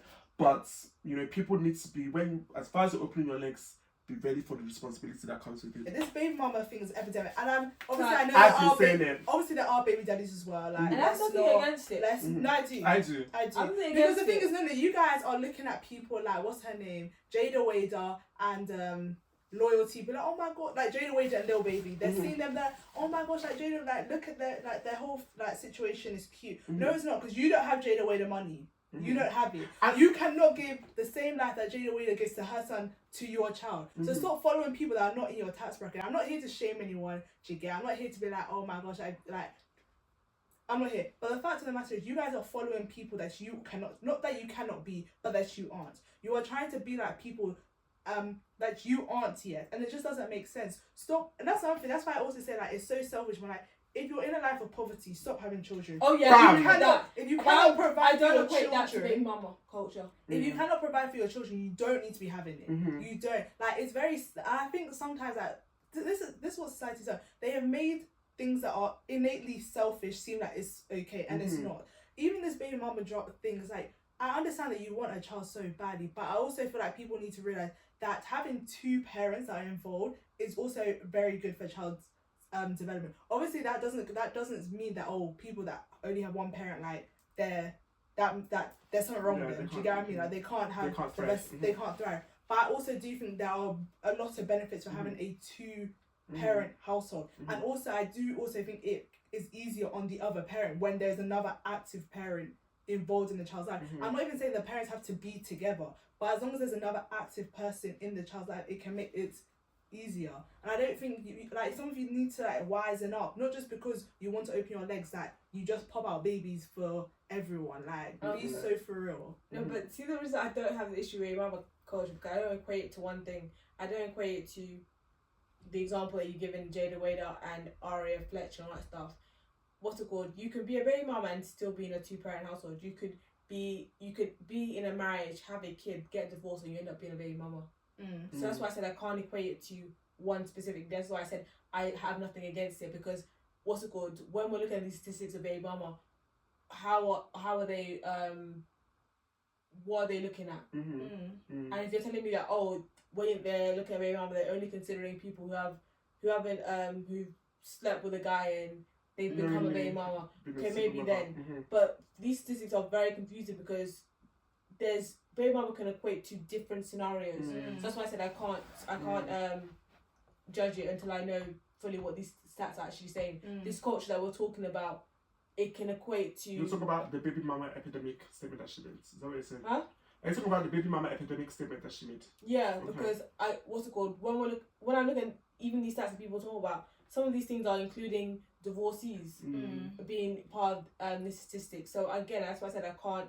No, but I'm talking more about people that's like knowingly, like not only your baby mama, but it was also the fact like, for example, even what's glorifying it. The people that glorify it, but even this situation that we're just talking about, where it's like you have a child, right, and you know this like someone doesn't want to be a part of it, so it's like you're willingly putting yourself in this position. And then there's even this one girl on TikTok who she basically became famous for the fact that her baby dad was a deadbeat dad, and it's like. Yeah, that's not what, like, we shouldn't be promoting things like that. We shouldn't be almost making it seem like, like, well done for being a single mom. Obviously there's circumstances like what you're saying, like if you get a divorce or like even if you can be in a marriage and still be a single mom, and there's things like that where it cannot be avoided, but there are situations where you can avoid being a single parent, like, and you shouldn't be going out of your way to glorify it and make it seem like, oh my gosh guys, this is the lifestyle you should be living. Like I don't have to answer it to any man. Have you guys heard about the NBA player Edwards? No. So basically, you know Lil Baby? Yeah. So one of his baby mamas, one of the mothers of his children, started dating Edwards. Not dating, sorry, they had a situation going on, Edwards. She gets pregnant and she releases the text messages of when she's telling him that she's pregnant. And if you see the way the guy is talking to her, you can really see the age difference between these people. Oh, is he a lot What's younger? the age difference? He's like in his early 20s. She's, I believe, either late 20s or in her 30s. Okay, it's not that much. Yeah, but you can like, no, say shit, for example, he's like 21, 22. She's like 29, 30, and all that stuff. And he already has other children. He's shown a pattern of how he is. He's shown a pattern how he is with his children where he doesn't show up for them. So you see her saying, what's it called, like, I'm pregnant. It's like, well, I guess you're gonna get that abortion. And he's like, I don't believe in that. And then he's saying, well, I ain't gonna be a part of that kid's life. And then now if you see them now, he's what's it called? The judge said how much child support he needs to pay. So allegedly he's paid for the full 18 years of that kid's life, giving it to her. Oh, I think I saw this. Giving it to upfront for the whole 18 years. So like just no gave contact. it. He just used his MBA money, just gave it to her and all that stuff. And then you see her like kind of like upset that that he's not a part of the kid's life, and then also the whole, him giving the whole one, and people are just like, you did see the pattern that he was showing before, where he wasn't and a lot of these children are like 9 months to maybe 3 or something like that, and like you're seeing the pattern. So like some people will be like, what did you expect? Did you think you were going to be different? Especially when he's not even treating you like you're his main, like you're low key a secret. Nobody even knew about this relationship and all that stuff. So like, what were you expecting and all that stuff? And then also people are saying that he was like low key. And then you got the guy saying, oh, he's smart for paying 18 years up front, because if his his contract increases, she can't claim it because he's already paid up front. She can't go into court and ask for an increase in the child support. So it's just like, so I understand what Jennifer says is like, when Jennifer says you're low-key putting yourself in these situations, like you just become another baby mama for another famous person. Congratulations, that's what you wanted, but don't be like acting upset and shocked. I think all of this comes back to know who you're sleeping with, be mindful who you're sleeping with, because yes, it's all well and good say that, oh yeah, she has become another baby mama, but evidently you could see from the conversation that the other routes is not something she was comfortable with, and she was going to be the one to deal with that other routes, if she went ahead with what she said she should go ahead with, that kind of thing. And yeah, I think it just goes back to what I was saying as to a lot of the pressure there's a lot of pressure that goes into that is on a woman when it comes to actually bringing a child into this world and other ones. And yeah, I just think it all goes, and the things that with that pressure in mind, people should be mindful of who they're sleeping with. That's really what it comes down to. I feel like this is gonna sound so mean, but I feel like also people should think they're special. Like if there's someone is showing you a repeated pattern, believe it when they've done it. Do you get what I mean? Like you thinking like, oh no, I can change them. Maybe you can, but you don't need to prove it. No. Like if you know that with yourself, that's great. You don't need to prove it to anyone else. And don't use a child to risk that. And that's not like, do you get? I feel like it's one thing if you're just using yourself kind of to change it, but to bring in a child to hopefully change him, that's not the way forward. And I feel like, but when someone people always say that when someone tells you something once, don't make them like persistently have to tell you who they really are. Well, he is present for the child that he shares with his girlfriend. So one of how many children? I don't know. I don't remember. I feel like if someone is persistently showing, like not showing up for other people, don't think it's you they're meant to show up for. Yeah, true that. But guys, honestly, this conversation today has been quite deep. We have delved into personal stuff, religious stuff. What religious stuff? I feel like we did we not? I feel like we touched on some religious cliff notes. What have we actually spoken about today? We spoke about the Mo Gillen situation, baby mama culture, Whitney. Yeah, exactly. We've delved into racial stuff. This conversation has been very deep today. Eileen Smith. Bam. Oh yeah. Very, very deep. Political. It's been deep. Yeah. Because obviously Mimi and previous Love Island winner, our first black winner of Love Island UK, Amber. Full black one. Okay. Full black couple. Let's not start. No, we're talking about black couple. A black couple, first black couple of UK. Disclaimer: black couple. Okay. Obviously, like, she mentioned many times that she was a Christian, and she even went on a podcast recently. Is it the one with Belly one? Yeah, where she was talking about like her Christianity and stuff. And basically, when Mimi was in the villa, a lot of people were saying like, oh, like as a Christian, like how can you be in the villa? And also, this recent season, Billikis is an active Muslim, and people were like, oh, how can you be an active Muslim and go in the villa? So I was just thinking, like, do you think like you can be as active and be like active in your faith and be going into the Love Island villa? Same. When it comes to this religious talk, first and foremost, I'm a Christian, so I will speak for my Christian point of view, and even at that, I feel like when it comes to religion, it's a personal thing. It's not a thing, that one size fits all. Because even when it comes to things that unite us, say for example now, the Bible, the way God speaks to one person through his word is not the same way he's speaking to another person. The way he convicts somebody through, his word or, is different from the way he convicts another person. So I just think that's one thing I have come to understand, when it comes to not even just religion, because it's one thing to be, in a religion, it's one thing to have a relationship. When it comes to a relationship with God, as a Christian, I believe it's a personal thing. And also, it's nobody's business to judge anybody. That's another thing. Everybody face your front, mind your business. If you love God so much, fixate your eyes on him and keep it there. Okay? So that's my point of view of that. What about you guys? Were you dressing up with my opinion? Excuse me. No, I was deep in thought. Yeah, I've been experiencing that a lot as well. You're not serious? No, but like seriously, what's it called? Yeah, I feel like it's been a deep conversation. What's it called? Like, I agree with you in regards to it's a personal relationship. I truly do believe that what's it called? It's between that person and God. Yes. Like no one should get involved. I actually that's one of the reasons why I actually don't like talking about religion with people, because I truly think this is between me and the Lord. Yes. I'm not going to tell you something, and if I'm going to be honest, it's actually the thing that stopped me going to church with you guys on Sundays, because our mum, there was just some things that she used to say, and it used to like literally piss me off. When she'd be like, what's it called? Why are you coming to church on this time? Why are you praying? And I'm just like, what's it called? I haven't seen you in church on Sunday. That's very bad. And I'm just like, who are you? To say like, what's it called? What is like that is very bad and you go to church, because in that, from from how I feel, it's just that I feel like you not being in church doesn't make you less Christian. All that stuff.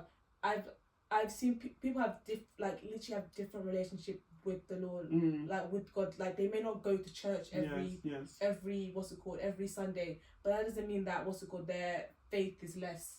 All that stuff. And it's one of the reasons why I started going to Saturday masses, just so it just be your personal time, my personal time, just between me and the Lord. No one questioning me, no one asking me questions or questioning me, or just like me feeling judged. And there are times, right, when adults would ask me, like mom and would ask me these things, I can feel my blood rising. I'm just like, bruh, this is very, like, it's so personal to me. Like, please just back off. Do what you do, and allow me to do what I do.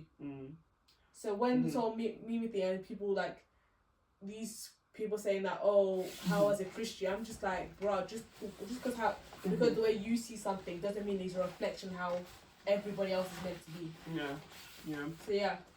No, it's actually very good to have conversations like this, because like it would have been very easy for me to also follow in Mommy and Auntie's footsteps. I'd be like, oh yeah, it's good for all of us to go to church together. Not even in a pressuring way, but like, you know, just the thought of it and the picture of it, that, oh yeah guys, let's go together to family as a let's go together to church as a family, that kind of thing.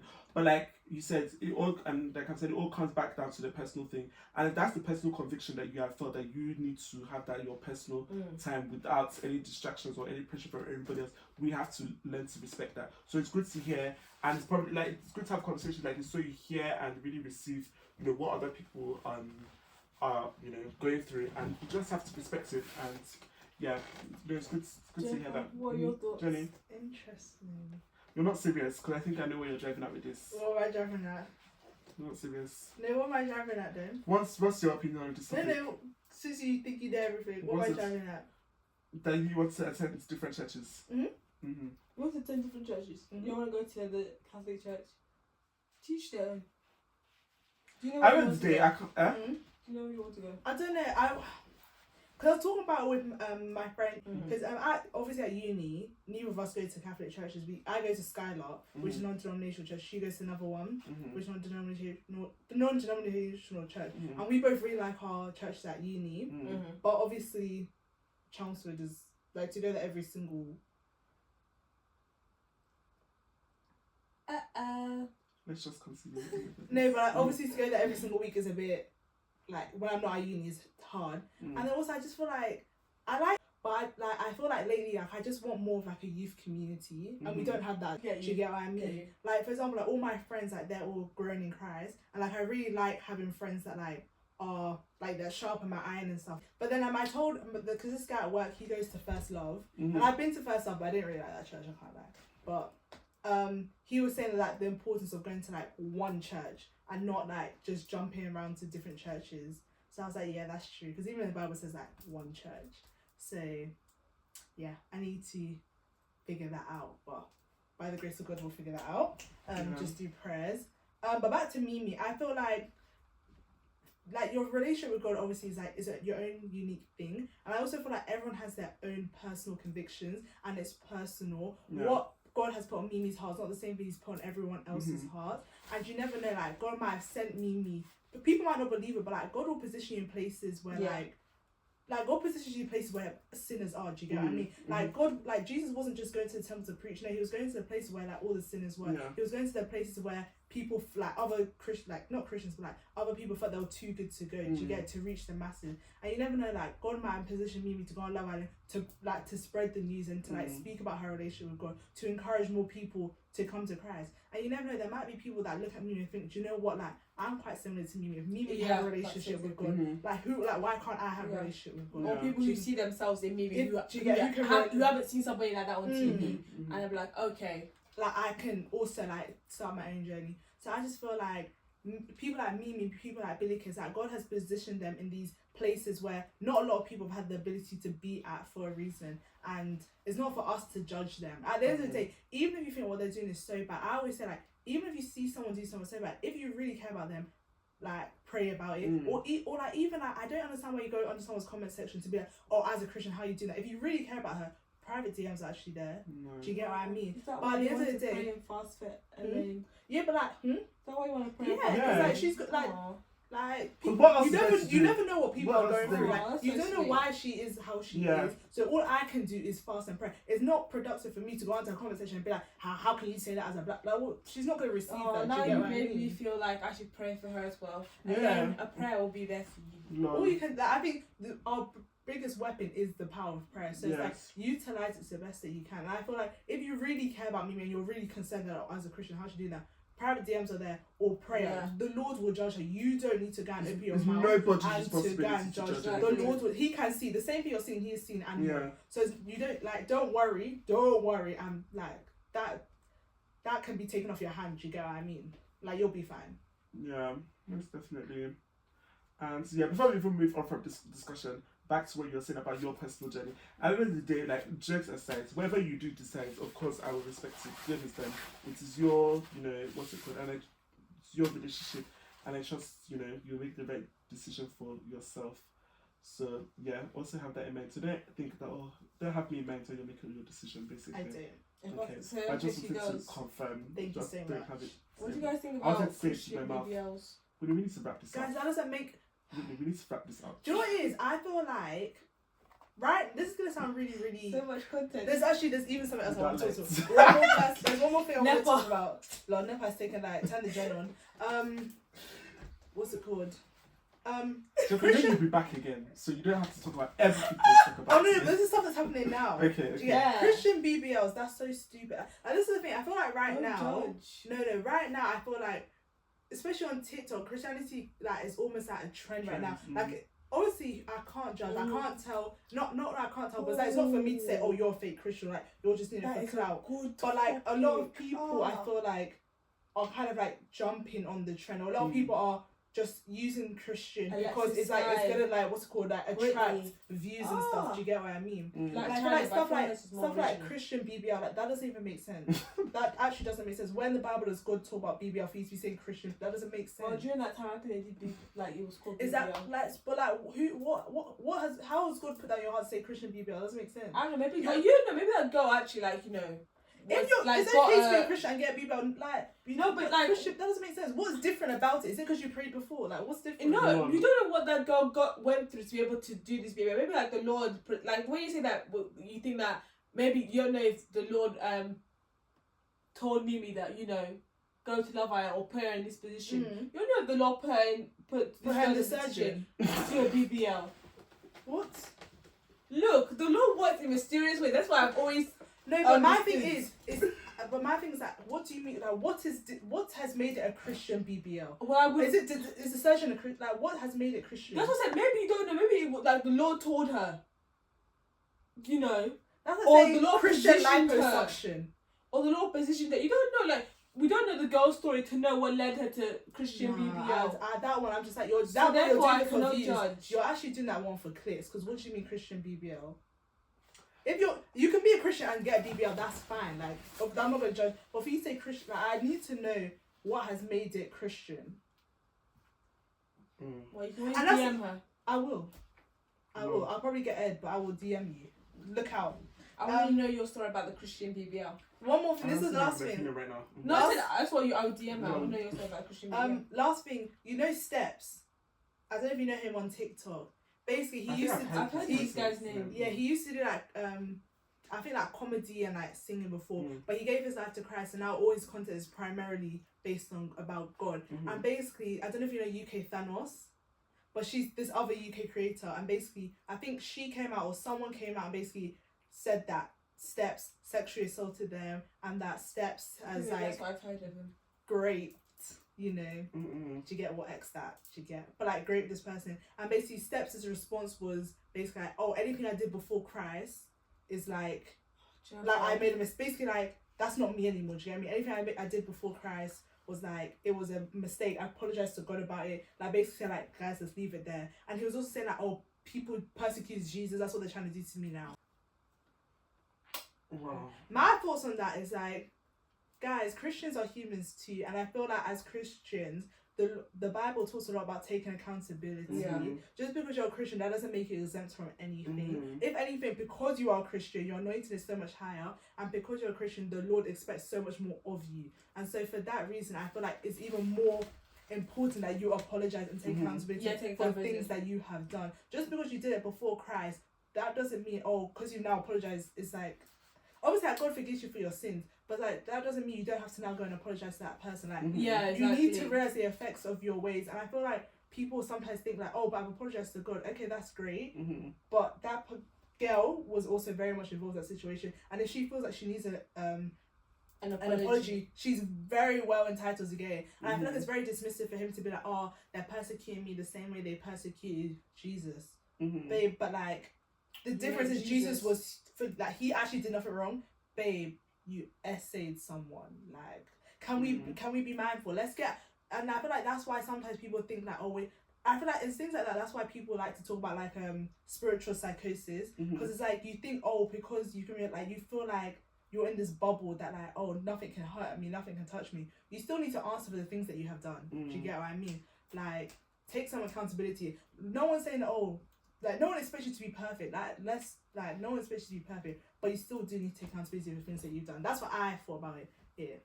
Yeah. And I also feel like, as much as with God nothing's impossible, you coming to God in such a case does not change the fact that you have committed, crimes. Yeah. And you could very possibly be having to actually go through the full ramification of the consequence of those crimes, unless God may decide to do things differently for you. Do you understand? I'm not God, but even that is a possibility. So like you're saying, it does not change the fact that you have done what you have done, and maybe there is need to go back to that space and try and resolve it in whatever way it may be. It may be in front of the law, it may be personally, but it's not by mistake that it's coming up again. It's not by mistake, and maybe this is a test that he's meant to go through, whether it be public debates or for the law. So on that note, we're going to end this with Oga approval, guys. It's been very deep. Exactly, it's been very deep, and we've really spoken a lot. So we're just gonna have like one scenario. So Jennifer, let me like rip you in. This is your first time playing this game. So Oga approval. This is when we play a game. I would state a few scenarios. In this case, I'm going to state one scenario, and as the Ogas that we are, Clinton, the Oga of London, only rolls with fellow Ogas. So as the Ogas that we are, we're going to give it our Oga approval or our Oga rejection. So today's scenario is: would you use AI to make big life decisions? Okay, let me give you guys more context here. So, disclaimer again, guys. If I'm on the train and I'm sitting next to you, and you decide to put your device on full beam, a lot of the time I'm bored on tier 4. Network could be going in and out. So you're asking me to be entertained, and I'm not going to reject your entertainment. So I'm going to look into your phone and see what is going on. So that's what happens here. So I was sitting next to somebody, and I saw him like I saw him like writing out scenarios on his phone, and the first one was like, "Wait, are you paying attention to me?" I'm listening to you. Okay. The first one was like, I think maybe he has job options, and it was like, I'm gonna get this much salary and this amount percentage for pension, and the other option was I think he was going to get a lesser salary but greater percentage for his pension. So I now saw ChatGPT at the top of the screen, and I caught that this guy is asking ChatGPT which one's a better option, and other ones, and that made me, I was just like really almost dumbfounded. I'm like, is this really how much of an impact this AI is having on us, that we're using it to make big life decisions? Like, what happened to using our brains like to think for ourselves? A decision that is really going to affect us directly. We don't feel the need to think for ourselves directly. And maybe it was a case of like he's just using it as a factor in his decision making. But I don't know, there's probably people that solely rely on this now to just make decisions for them. And I didn't know he has reached this extent of decision making. So I was just like taken aback by that, and I'm just like, wow. I'm not in, and you guys know I'm a bit hesitant when it comes to this AI thing, and because of things like this, it's like, to what extent is this AI impacting us and impacting our lives? But what do you guys think on it before we give our approval or rejections? me personally, Mm-hmm. I use AI a lot at uni. Mm-hmm. Like, I can't lie, I'm not above it. Lol. I use it a lot. Mm-hmm. It's great. But I think everything within moderation. Mm-hmm. Like, Yeah, and it's that's a my bit- worry, the moderation. It's everything within moderation. Mhm. I think using it to make big life decisions is a bit crazy. Mm-hmm. Because, like, guys, we do have a brain. I know, like, AI makes everything easier. Like, Track it. everything's quicker Mhm. with AI. Like, you can just input X, Y, and Z and it can come out with Z's and that. Lol. Like, it's quicker, but, like, we have a brain. Mm-hmm. And it's like, use it. Honestly, Like, it's actually costing nothing to use Mm-hmm. it. Like, I feel like low-key AI is actually making me dumber. Because I used to read so much, but now, like, because Don't of bother. AI, I'm like, I don't need to. I can just, like, I don't even need to read this article for I do. But, like, I don't actually feel like, for example, like, when we're doing projects, like, I don't need to do anything. I can just input it to AI and it will do it for me. Mm-hmm. But it's like, I feel like everything in moderation. Yeah. Like, there are certain things that AI cannot take into account. Yeah. Like, I feel like even in that situation with the jobs, there are other factors other than money that will, Play a role. that will play a role in the final decision. And there are certain things that AI will never be able to account for or even take into account when making the decision. So relying solely on AI for such a big life-changing thing is a bit mad. It's also a bit sad that people don't trust themselves Bruh, to be able to make such life-dependent No, decisions. honestly, I was so shocked, and I feel like another thing that is worrying is like I feel like it's going to cultivate this a lazy environment around us. Because, like you said, people will just not bother to do things when they know they have this tool that can do it for them, that kind of thing. Like, what do you mean? Like, and I think one of my deep points is that how much power are we giving to this AI? Like everything.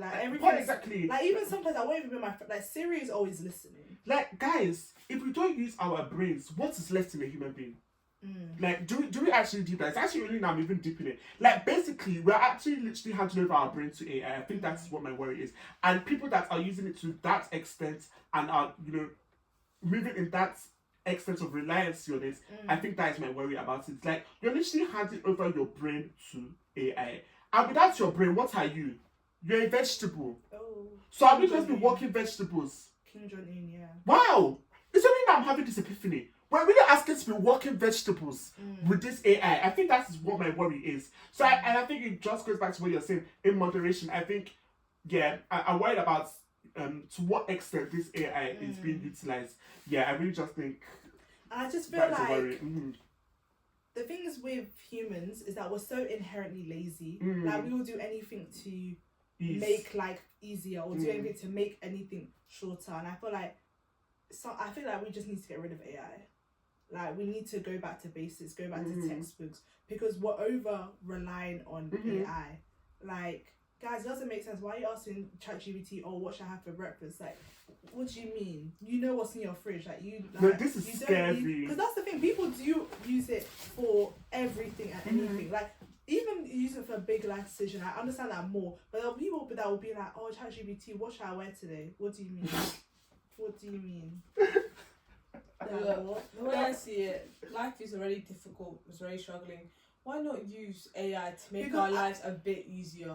But Like, you're saying why that. not? But it's like, you know how people say like, someone said this to me, right? They were like, because I think someone was like, what do they say? Why does this come up? But basically, someone was like, when you're rich, it's not that you don't have issues, you just have a different type of issue. Yeah. AI will make things easier, but the issue will no longer be a difficulty exactly. level or be Because I'm about to another say, thing. people were living without internet and they were living fine because they didn't know what internet was, that kind of thing. So, like, you're saying, we have issues now. AI will come, we're still going to have another set of issues. Yes, but at least we'll be able to resolve the issues that we're having. But it'll be a different type of issue. Yes, and then we'll find things to hopefully resolve those issues. It's just how it works. I think more issues will just keep arising. We're not gonna ever. I don't think AI ain't leaving. It's not. It's harder for like people to even not be able to work without technology. You need to be able to like know how to use computer. We can't avoid it. We can't avoid it. So it's not going to go anywhere. We shouldn't rely on and it. we're having what's it called? Well, I don't even say it's not going to rely on it, but there's going to be a time where truly AI is going to take over. We have more people investing in AI companies. We have people coming up with AI companies and all that stuff. Like, what's it called? Look at Japan. It's basically run by technology and AI. But where does that leave us humans? That's what we're going to have to see. there's no need for us. That is really my worry. That's really worry. Because like, what do you mean you can do without me? But the thing is, you can't. You can't. I think You with still need programmers. you do need and also it's like there's certain, like I was saying with ChatGPT, there's certain things I can never understand. Like ChatGPT, I can't understand emotions. Like you can explain exactly what it means to be happy. You can explain exactly what it means to be sad, or like But all see, this stuff. when But you- you will There are never probably be people able out to there that are asking understand ChatGPT, should I be in this relationship or not? But I'm relying on it. But Yeah. soon, what's it called? But we also got asked questions. We're like, will emotions even be that much bigger of a deal if the world's run by AI? Wait, why are you a human again? That's what I'm saying. If it's run by AI, we'll really be asking. This is what I'm we have worried about. The common reliance. You people don't even feel the need to feel because you have AI. Are you hearing Like, yourself? why is AI You about guys happy and want- sad? are you Like, why is sensitive it or like something? our emotions aren't even like would they be No, a big deal? no. Okay. See, it's time to pass judgment. It's time to pass judgment. Oga rejected. Jennifer, what's your... rejected. Approved. That's really sad. No, man, so... Honestly, AI is really sad. I think you guys should learn how to use AI. I know how to use Just it, but because- everything in yes, moderation. exactly. I feel it's because I'm coming at What healthcare. is it just ChatGPT? No, like I'm AI talking in about all general. AI. Like even AI. stuff like No, I'm say saying your you're learning phones, about AI. Is it just ChatGPT that you Yeah. learn? Okay, there's other forms or of like AI. Yeah, I know. I feel other like- forms, but it's like I only use things. I don't use.